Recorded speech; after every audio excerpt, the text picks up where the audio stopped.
Okay, guys, welcome to another episode, number four, and of American football, NCAA College Football 2024. And let the show begin. And, we have a lot to cover in this show, and a lot of matches happen, in this week, and a lot of upsets also.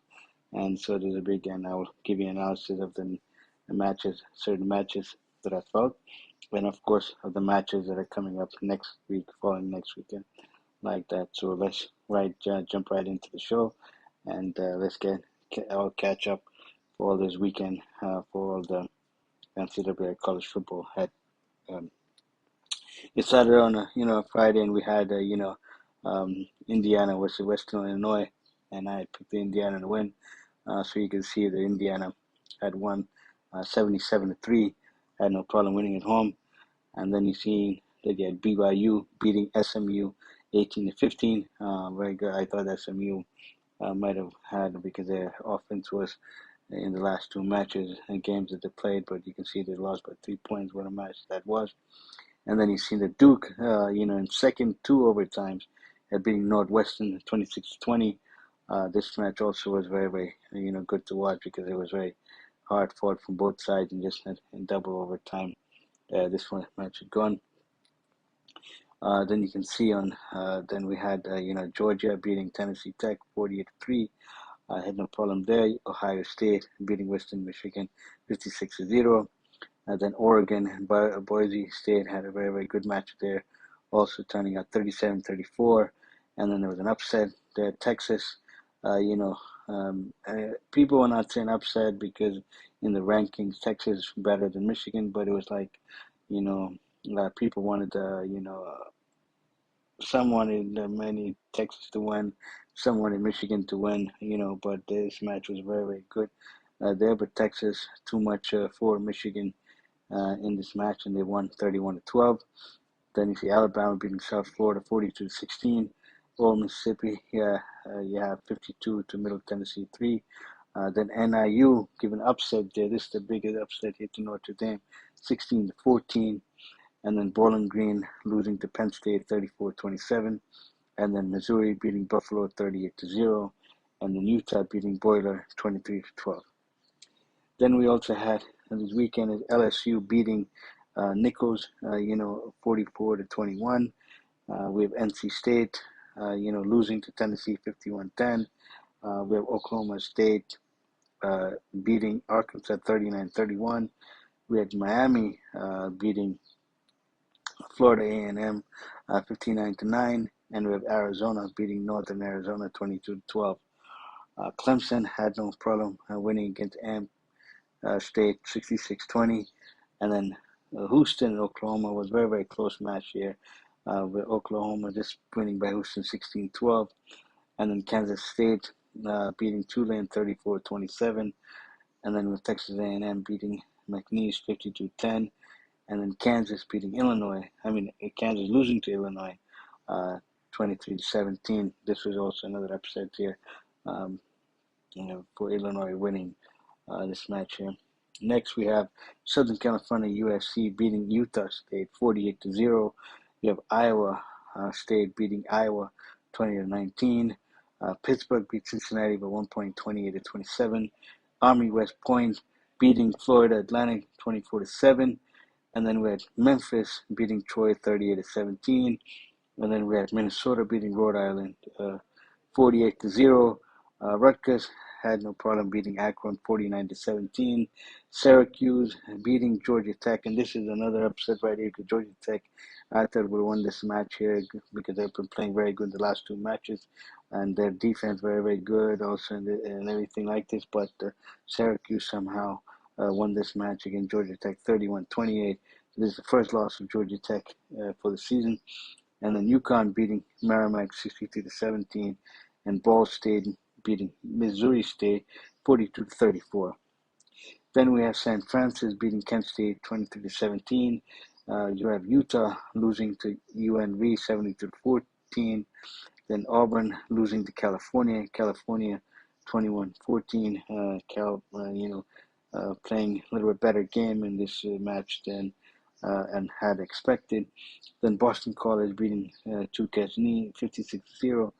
So Boston College playing very, very on a high level and playing good on offense and defense, both so far in the season.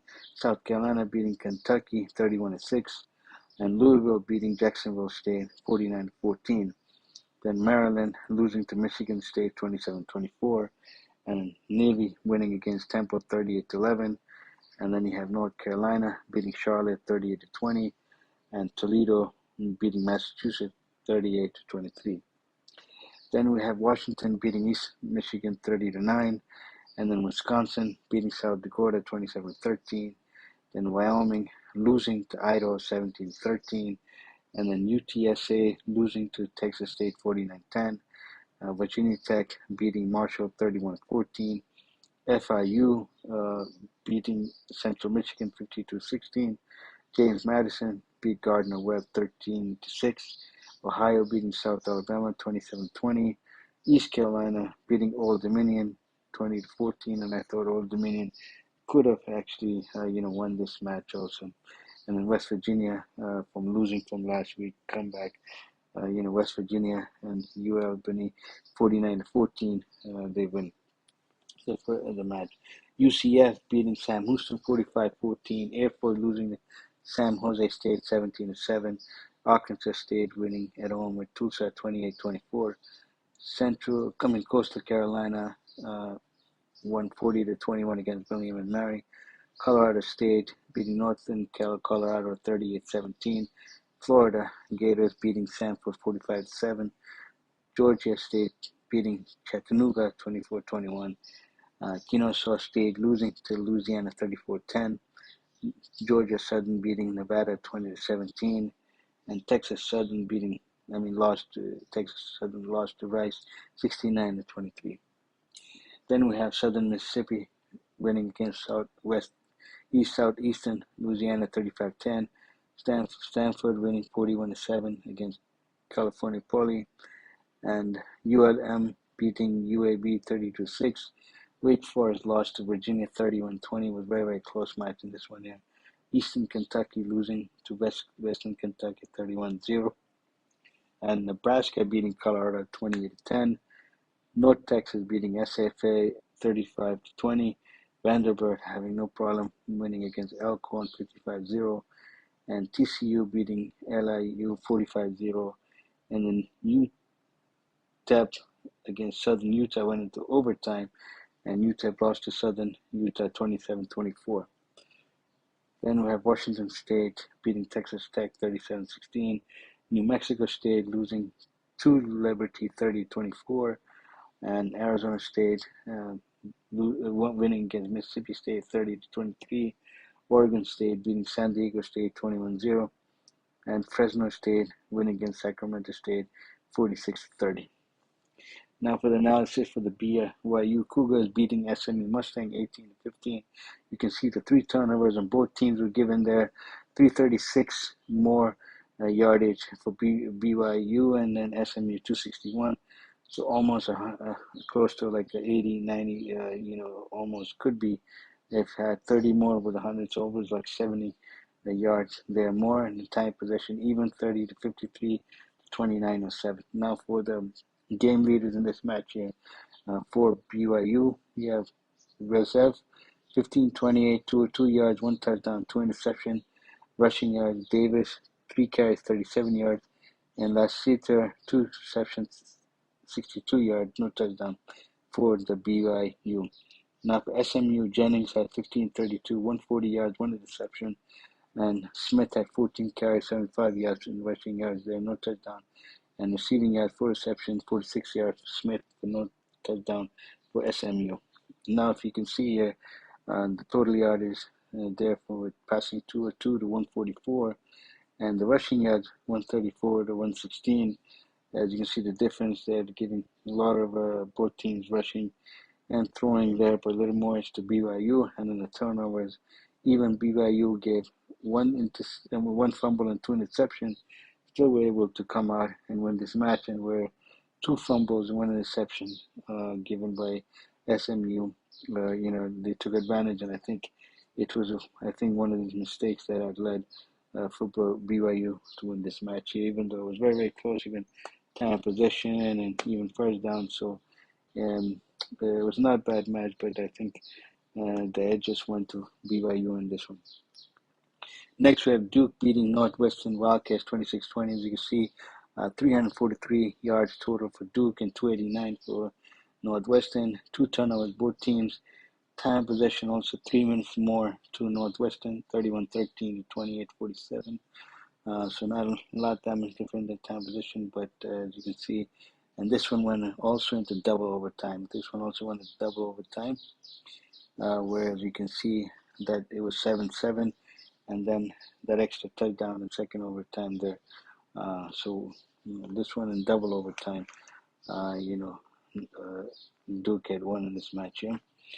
And you can see here that for the game leaders, Murphy for Duke had 24-39, 243 yards, 3 touchdowns, 1 interception. Not a bad game except for the interception he threw. Then for the rushing yards for Duke, Thomas had 17 carries, 58 yards, no touchdown. And for receiving, Moore had 11 receptions, 121 yards, 1 touchdown. What a nice game against for Duke on this. Now for Northwestern, Wright had 19 for 35, 156 yards, 1 interception, no touchdown as a quarterback. And then for rushing yards, Porter had 16 carries, 94 yards, 2 touchdowns. And then receiving, Hanning had 8 receptions, 22 yards, no touchdown for Northwestern Wildcats. Now, as you can see, that Duke, Northwestern held Duke for 93 yard rushing yards, but for the passing, they gave up 250, 100 more almost than what they had thrown. So the secondary for the Northwestern was an issue, and they need to make adjustments. And then the turnovers in this match, 1 fumble, 1 interception. Excuse me. Both teams had given, and also the time possession almost there, but just the edge, because it went into double overtime, and it was there where that Duke was able to win in a double overtime in this match. Yeah. Now we have Boise State and Oregon Ducks, 37-34. This one, as you can see, very high profile, both sides, 369 for Boise State and Oregon, 350 total yard. There was 2 turnovers also by Oregon and none for Boise State. Time possession, right even there, 30-37 for Boise State and 29-23 for Oregon. The game leaders in this match we have, but you can see how the quarterback for Boise State, Metzen, had 70-40, 148, and they were throwing and rushing, so much. And Metzen 148 for 1 touchdown, 1 interception. Then Gently had rushed the ball 25 carries, 192 yards, 3 touchdowns. So of course they're running the ball more than Boise State, and Oregon giving a lot of yardage there.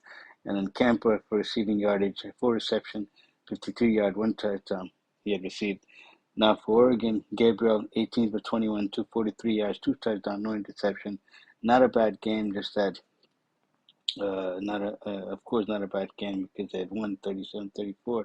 Didn't throw any interceptions, so very, very good game there. James had 17 carries, 102 yards, no touchdown. And Stewart had 5 receptions, 112, 1 touchdown for receiving. So Boise State, of course, were putting up a lot of offense there and defense, of course, for Oregon, especially on the run, and has to improve on the run. So the run defense for Oregon has to improve, and we'll see in the next stats here that passing there only gave 148. So the secondary for Oregon was working very, very well, but it's just that the rushing of 221 rushing they're given, and Boise State allowed only Oregon to go for 110 rushing. So it's about 110 yard difference there, a lot of difference there. And then the 2 turnovers that Oregon had given, 2 fumbles.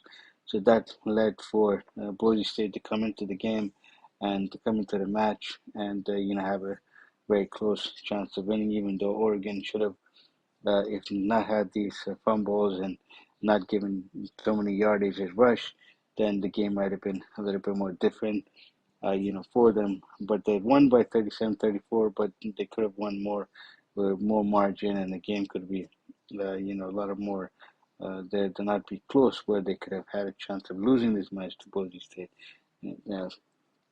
Now for the next match we have with the Texas on Michigan Wolverines, where Michigan losing to Texas 31-12. As you can see, nothing really going much in the offense. With only the 12 points that they got, 3 in the first half, and then 3 in the third quarter, and the last quarter they had 6, so that makes only 12. You can see that they're given 389 yard total to Texas with 286. That's 100-yard difference there. For 3 turnovers that Michigan had given, and you can see the time of possession, 3 minutes more to Texas, 31-20 to 28-40. Now the leading game leaders for this match for the quarterbacks for Texas, Ewers had 24 to 36, 246, had 3 third down, very nice, with no interception. Good throwing he had there.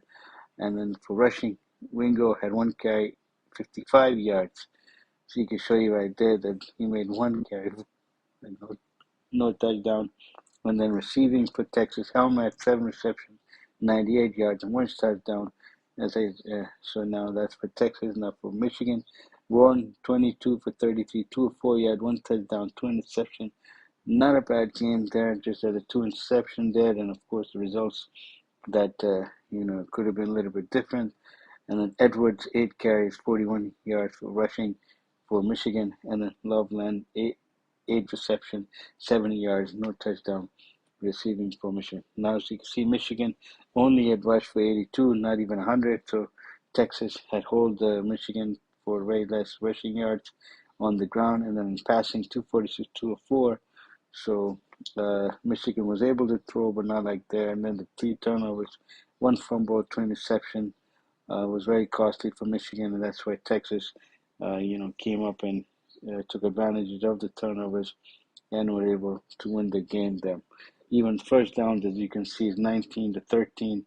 Texas had 6 more first downs. So the game not that much of a difference, just that these, rushing yardage and the Michigan couldn't get, and of course the turnovers very costly in this match there. Now we have Northern Illinois versus Notre Dame. That how 16-14 upset here for you can see 388 yards Notre Dame giving total to Northern Illinois, and 286 for them. So that already 100 yards there. 2 turnovers also Notre Dame, and time for possession 34-38 for Northern Illinois to 25-22. That's 9 minutes more.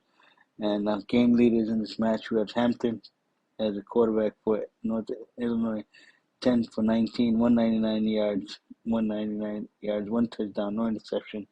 Not a bad game in this one. And then rushing yards, Brown had 20 carries, 99 yards, no touchdown. And then Brown also was the leading reception for 2 receptions, 126 yards, 1 touchdown. Now for Notre Dame, Leonard 20 to 32, 163 yards with 2 interceptions. Not a good game. He had percentage-wise, if those 2 interceptions did not throw, and he could throw maybe 1 or 2 touchdowns, then the game would have been a lot different. Then rushing yards for Notre Dame, Love had 11 carries, 79 yards, 1 touchdown. And receiving, Collins had 5 receptions, 45 yards, no touchdown for Notre Dame. And Notre Dame also, the 2 fumbles they had was very costly. And then rushing yards, 190 to 123. They're giving a lot of rushing to Northern Illinois, and also for passing, also 198 to 163. And so of course, NIU, Northern Illinois, was defensive more for Notre Dame, only giving 123 rushing and 163 passing. So of course, that's where it was there. And then the first down, 16-17. Notre Dame had 1 first down more, but again, the stats look like this. I was sure that the defense was a little bit more on the Northern Illinois, and then it's the mistakes that the fumbles that Notre Dame did that was very costly for them. That's why they lost this match. Next one, with Houston Cougars and Oklahoma Sooners. A very close game here, 12-16. As you can see, 318 total yardage for Houston and 249 for Oklahoma Sooners, but it was 2 turnovers that the Houston gave, and 1 turnover for Oklahoma Sooners. And time of possession also 35 minutes, 03 to Houston, and 24.57. So almost about 10 minutes there more to Houston. And game leaders for this match is Houston had quarterback Smith, 24 to 28, 80 yards, 1 touchdown, 1 interception. Rushing yards, Snead had 11 carries, 33 yards, and Manjack 5 had 3 receptions, 70 yards, 1 touchdown for Houston. Now Arnold, the quarterback for Houston Sooners, had 1932, 174 yards, 2 touchdowns, 1 interception. Not a bad day for him, for Arnold, but if it was like he didn't give interception, then I think he would have had this would have been a perfect, rating for him and a good game from there. Rushing yards for Oklahoma Sooners, Barnes had 12 carries, 40 yards, no touchdown, and receiving yards, Burks had 9 receptions, 53 yards, no touchdown. As you can see here, both teams very tough on the ground and rushing. 58 rushing only to Houston and 75 only for Oklahoma Sooners. So both team not getting 100-yard rushing on both sides, but it was the passing that was there, giving 260 was yardage given to Houston, who was able to throw against Oklahoma Sooners, and 174 also given there. So about almost 100 yards difference there. But it's just that the secondary for both of these teams were very, very not there. But of course, the turnovers and dead. So, but luckily, Oklahoma Sooners came out of this match, even though in paper it doesn't really look like that it was one-sided match. But it was more like even, but very tough defensive on both match there. Now we have Kansas State Wildcats versus Tulane Green Wave, 34-27 against very close. 396 for Kansas State and 491 for Tulane. That's a lot of yardage there. That's almost 100 there. But 2 turnovers for Tulane, and then of course the time possession, 33-11 for Tulane and 26-49 for Kansas State. So it's almost about 7 minutes difference there. For the highlights, for the rushing leaders, for the game leaders you've seen. For Kansas, it was, Johnson, 15-23, 181 yard, 2 touchdowns, and Gideon, 19 carries, 114 yards for rushing, and Gideon also 4 reception, 63 83 yards and 1 touchdown for the Kansas.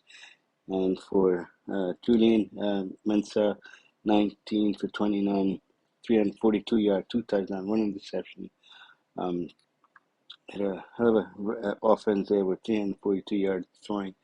And then Who's had 21 carries, 128 yards, 1 touchdown, also for a lot of over 100-yard rushing and a touchdown. And Williams for 6 reception and 128, no touchdown for Tulane.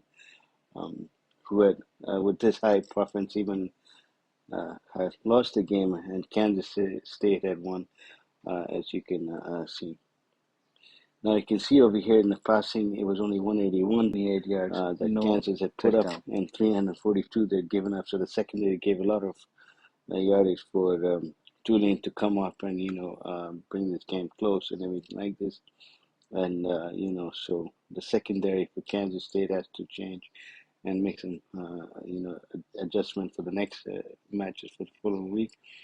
And if they want to, because that's too many yardage that they're giving, and even for rushing, they gave up 149 yard rushing for Tulane, but they were successful to run for 215, and you can see the turnovers.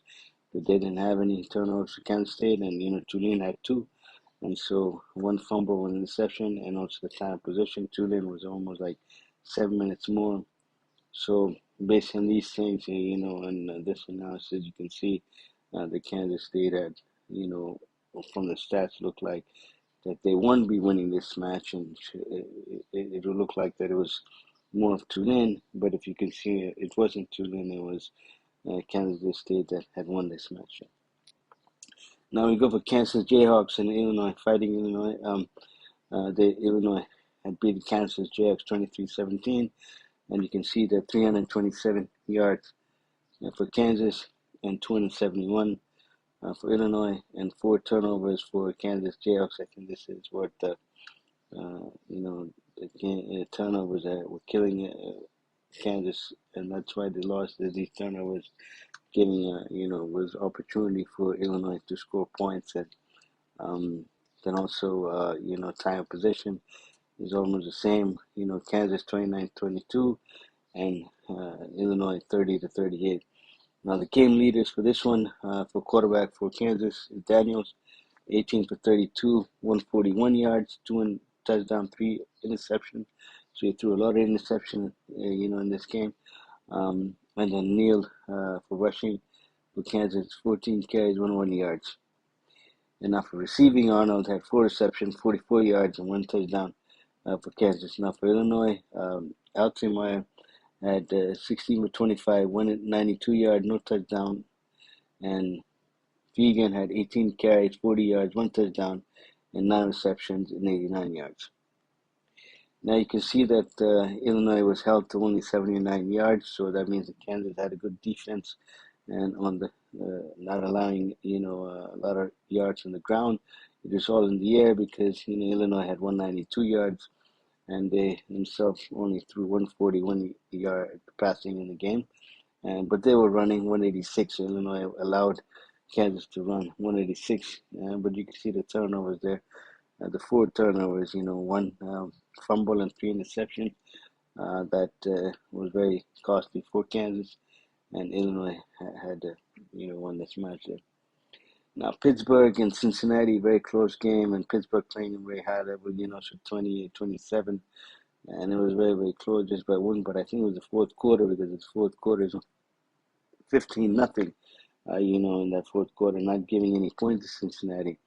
And you can see that Cincinnati had taken up a 14-3 lead in the first quarter, and then 3-3 in the second, and then 10-7 in the third.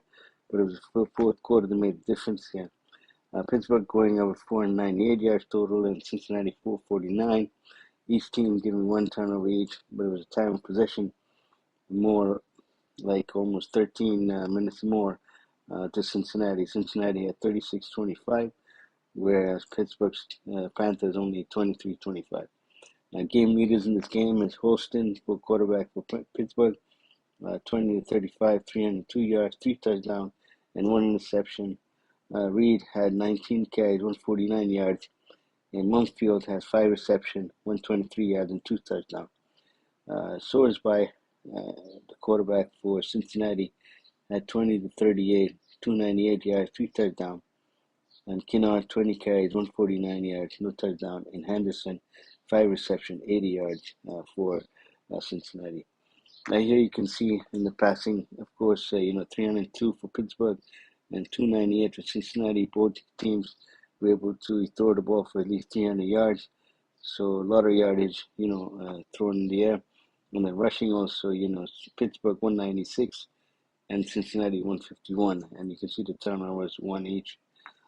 So overall, I think the defense for both of these teams might have played at the pivotal moment or at a certain time when you need to, especially in the fourth quarter. Was all Pittsburgh, so scoring 15 points, and so that's why I think it was a 1 turnover here and 1 plays here that made, even though this match, on paper looks very, very even first down 24-21.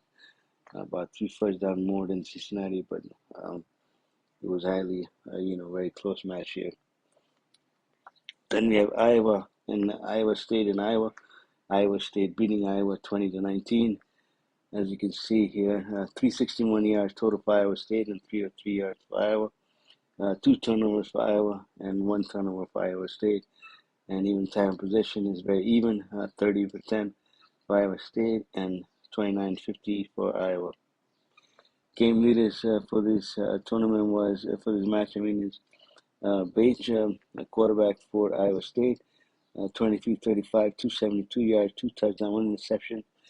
And for rushing yards, he had Sama, the third, 17 carries, 58 yards, and Noah, 5 receptions, 133 yards, 1 touchdown for Iowa State. Now for Iowa, McNamara had 13, 29, 99 yards, 2 interceptions, no touchdown. Johnson, 25 carries, 187 yards, 2 touchdowns. So it means that Iowa was, running the ball more on the ground than the air. And Gill, 4 receptions, 47 yards, reception for Iowa with no touchdowns. As we look at, Iowa State only allowed 89, only rushed 89. So that means Iowa was stopping Iowa State on the ground. So it was all done in the air. And if you look in the air passing, Iowa State 272 and only 99, almost 100 yards passing for Iowa. So that's almost 170 yard difference. And then the turnovers, two for Iowa and one for Iowa State. And it was the interception. There was no fumbles in this match. And then the time of possession, even first down, even 15-16, 15 for Kansas State and 16 for Iowa. So it's pretty much on paper just that on the end. And 2 or 4 rushing yards for Iowa. So it's a very evenly matched there, but they had just lost by 1 point. And it was just, I think, one of the turnovers and crucial at a certain point, and especially in the fourth quarter. Now, next match, Georgia Tech and Syracuse. As you can see, it was the halftime was uh, 20, 21-14, Syracuse, and then the defense in the third quarter held them to only 3 points, and then they came back in the fourth quarter, it was tying 14, but they gave up 7 points to Syracuse to make to losing by 3. But I think it was a very second half. I think he may played a pivotal role for Syracuse to play that defense, and I think, and you can see here, 370 total yards for Georgia Tech, Syracuse 515, and 27 first downs, 19 first down, and time possession also.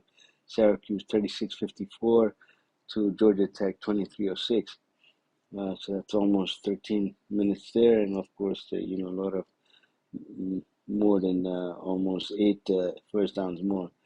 Now, the game leaders for this one is for Georgia Tech. You have King, 29-39, 266 yards, 1 touchdown. And then King was also the rushing leader in this one with 6 carries, 57 yards, 2 touchdowns. And Singleton had 5 receptions, 96 yards, 86 yards, with no touchdown for Georgia Tech. Now, for Syracuse, McCard had 32 46. 381 yards, 4 touchdowns, with no interception. He had a very high good game as a quarterback. And then Allen had 15 carries, 83 yards. And then Gadsden, the second, had 4 receptions, 93 yards, 2 touchdowns for Syracuse. Now, as you can see over here, passing was 266 for Georgia Tech, but Syracuse at 361. So a lot of yardage in the air was given. And then rushing also, 112 rushing for Georgia Tech and 134 for Syracuse. So both teams doing it on the ground and on the air. And there was no turnovers in this match, time possession. So very costly, especially in the second half, I think, how Syracuse might have played. And even the first down, as I said before, Syracuse 27 and Georgia Tech 19 on the first downs. And I think some of the fourth down conversions was 2 for 2 for Syracuse, 1 for 2 there. And third down efficiency 7-14 to 10-17.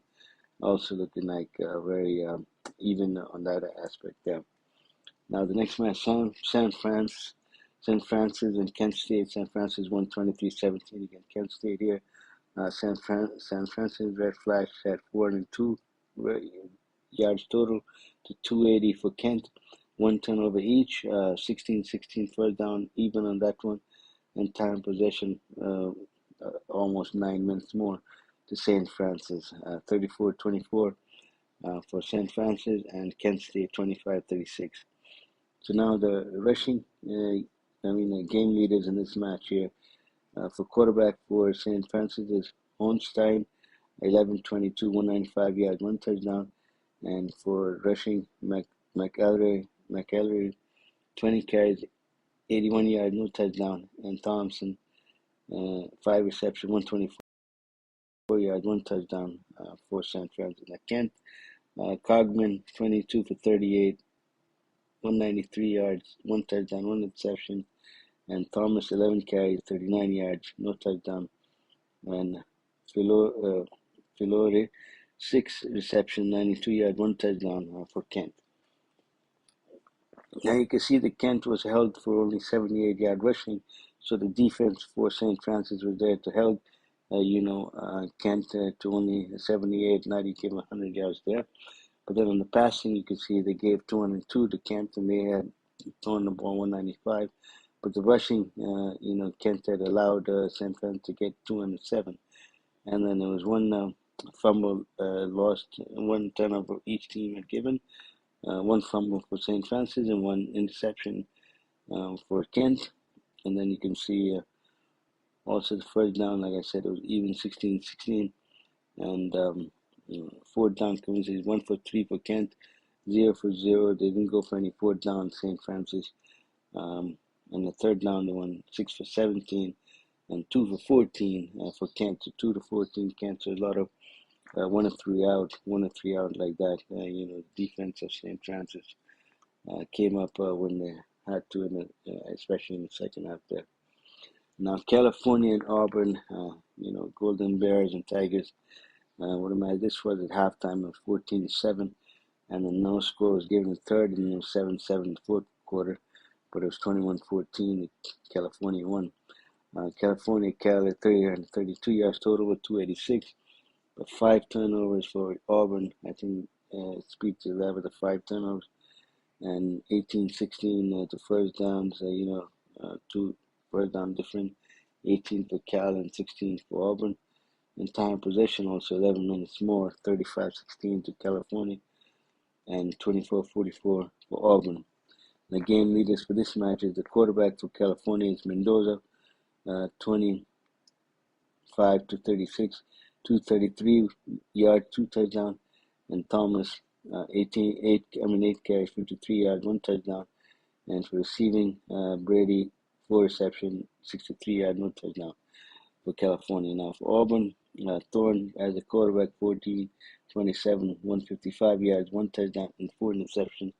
So out of the 5 turnovers, 4 turnovers he had given by giving an interception then. And Hunter, rushing yards, 12 carries, 68 yards.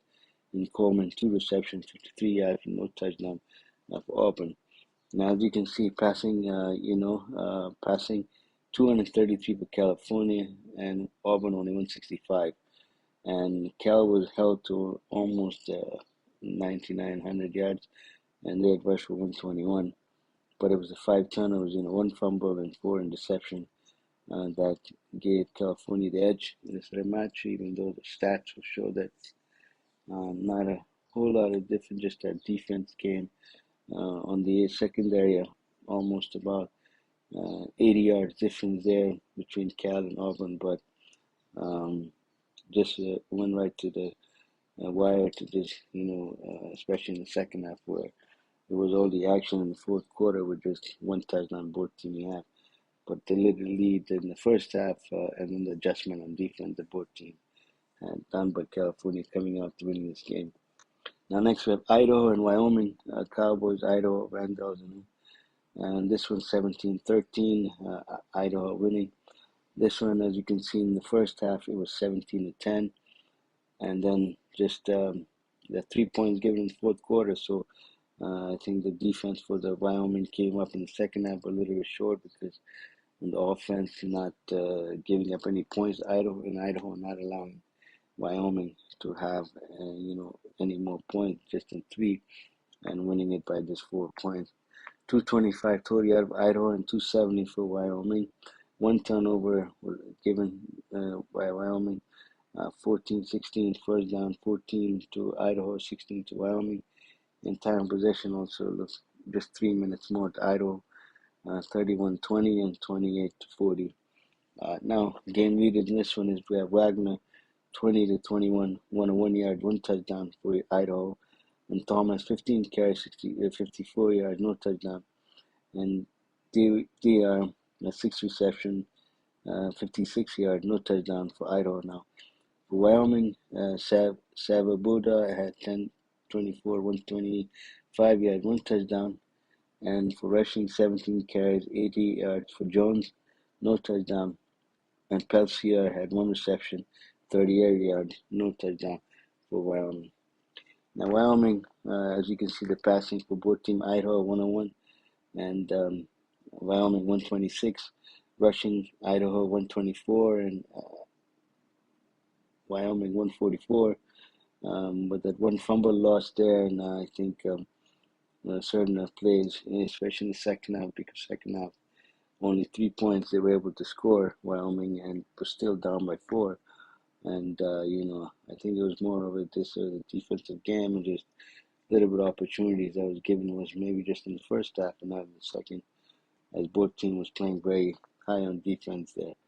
And you can see third down efficiency also here, 1 for 13 for Idaho and 6 for 16 for Wyoming. So, and then the fourth down, 2 for 4 for Idaho, and just 1 for 2 for Wyoming.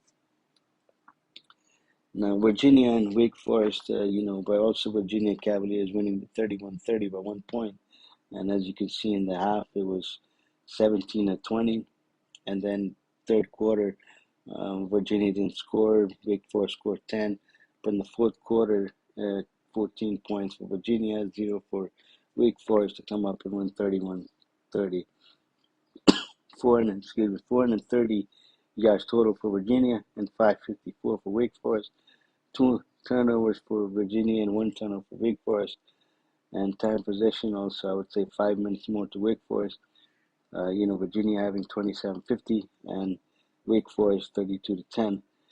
So game leaders for this one for quarterback for Virginia is Colin Vidya, 33-43, 357 yards, 3 touchdowns, 2 interceptions. He had a hell of a game, but just threw the 2 interceptions there.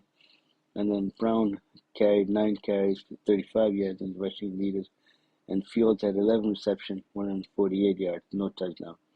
Now for Wake Forest, Backmeer had threw the ball as a quarterback, 27-42, 403 yards for 1 touchdown. Not a bad game, just that efficiency there. And Claiborne had 21 carries, 85 yards, 2 touchdowns for rushing for Wake Forest. And then Green had 11 receptions, 156 yards, 1 touchdown for Wake Forest.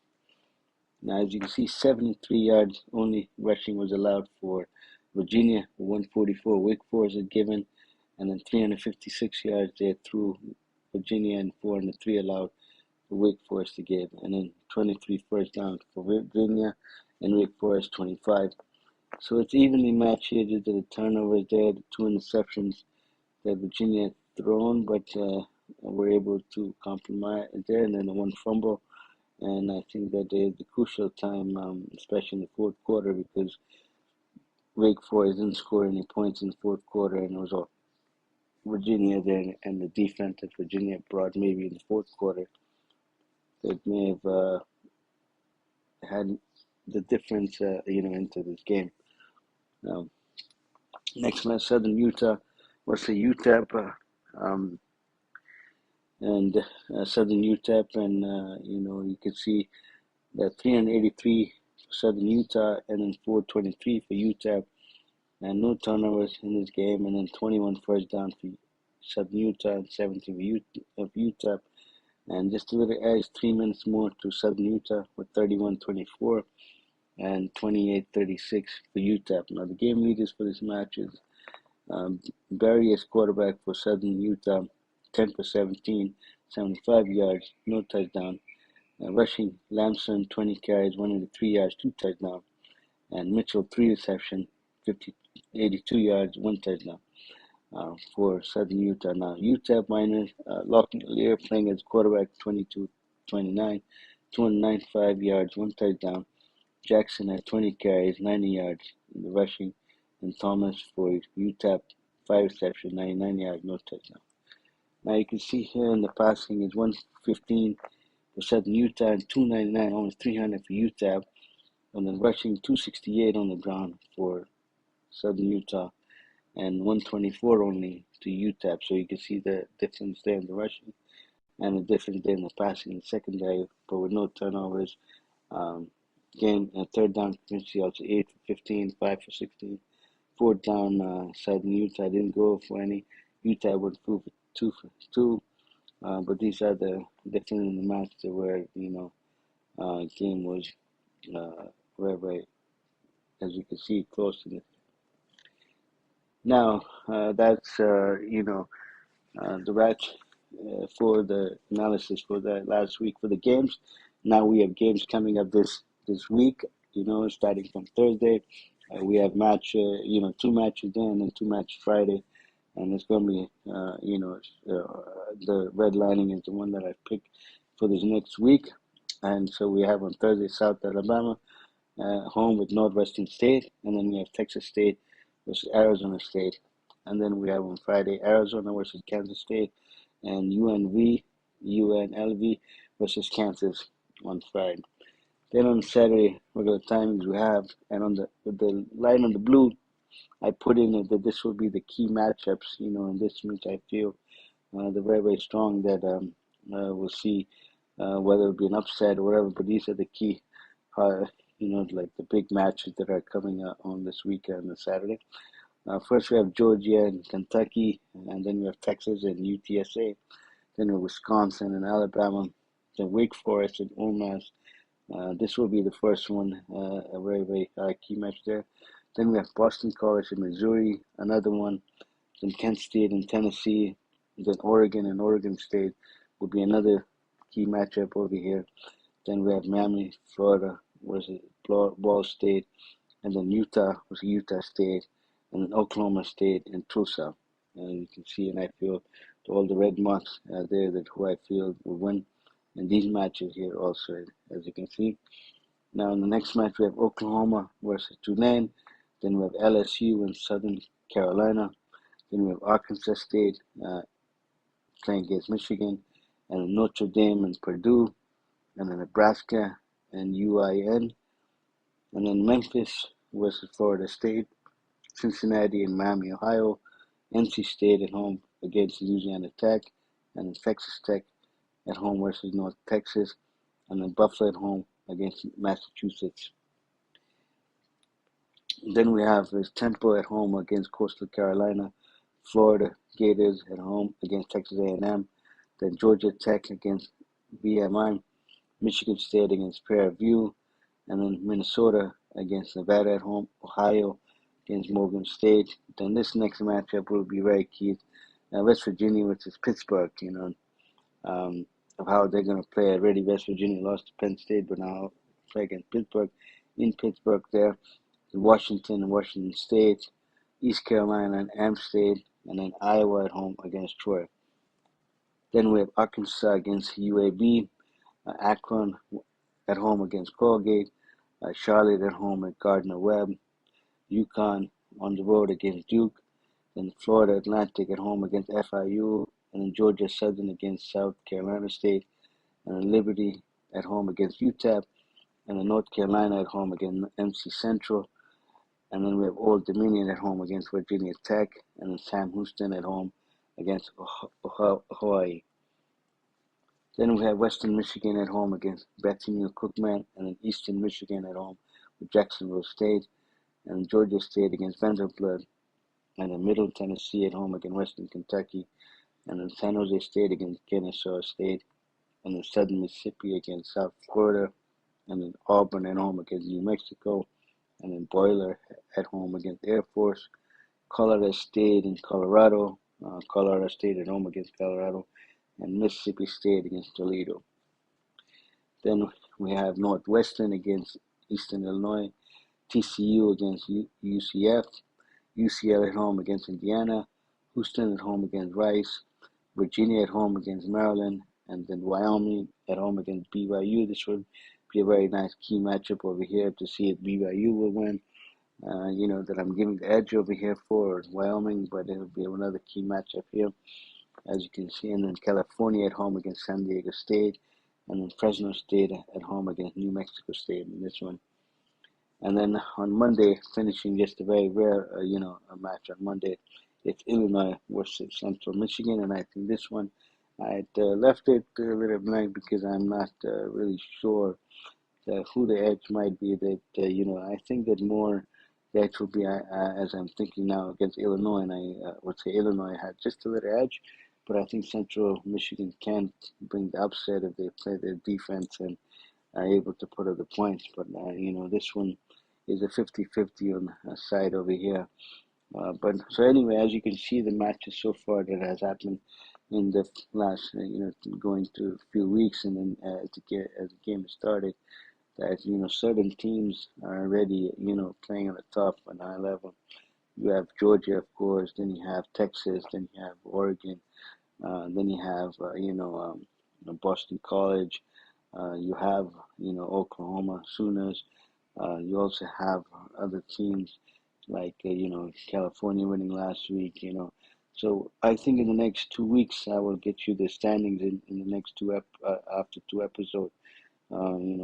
This is episode number 4, so maybe by maybe episode 6 or maybe episode 7 I'll give you what the record is for each of the leagues, and what does it look like, that who's 1, 2, 3 in each of the leagues there, and what does it look like at the time and was, so you can see how everything is shaping. And of course, if a team is losing 2, 3, at least 4 matches, if you're losing already, then it doesn't look like that they will have a shot to go to the playoff or to even have any ball even by end of the season.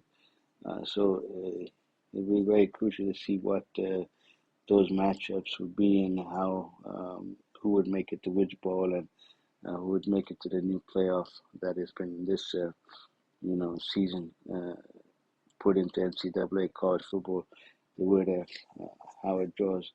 And as you can see, certain matches also is very key of how the coaching has been, and how the play selection has been, and how each quarterback, and each offense and defense, how they've played and how they've taken it. A little bit different than, of course, NFL, because in NFL, a little bit slower pace, and you have a little more of how the game is played. And if you look at how the game is played in college, in a very high intensity and high, and because every play, even though in NFL every play is there, but you can see that, okay, if sometimes a team will go and first 3 drives will go and they'll just punt it, so they're not scoring field goals or a touchdown, but then come back in the second half and have 2 touchdowns and then win the game. Where in college football, not like that. In college football is where things are very high. That if you're coming 3 times and you're punting, then maybe the other team is scoring 3 times, and even if it's at 3 field goals, there's 9 points.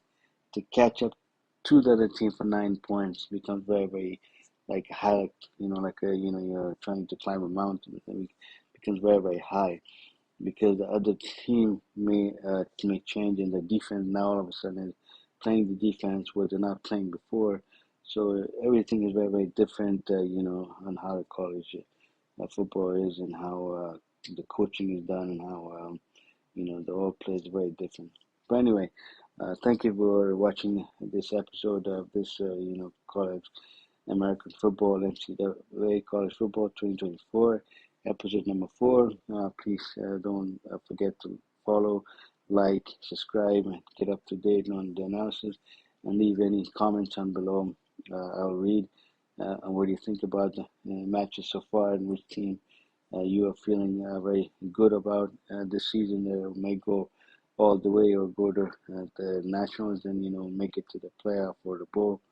And also the links will be there in the description for all of my previous episodes, if anyone has, for the NCAA college football, and also for the NFL, if anybody wants to check that out also. Right? Okay, thank you for the joining, and have a good night. Thank you.